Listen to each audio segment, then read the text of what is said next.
अस्सलाम वालेकुम मेरी शहजादियों। ब्रेन को आप अच्छी तरह वॉश कर लें। देन उसे 4 मिनट के लिए आप हल्दी वाले पानी में बॉईल करेंगे।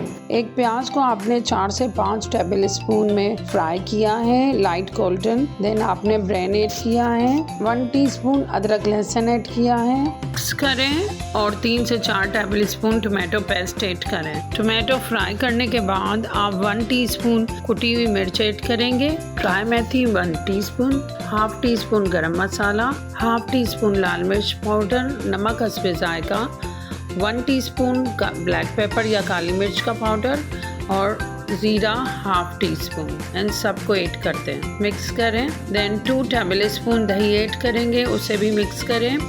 हरी मिर्च 3 से 4 कटी हुई ऐड करेंगे, बारीक कटी। देन लास्ट में हम बटर ऐड करेंगे और मिक्स करेंगे। मज़ेदार ब्रेन फ्राई रेडी है। अल्लाह हाफ़िज़ मेरी शहज़ादियों।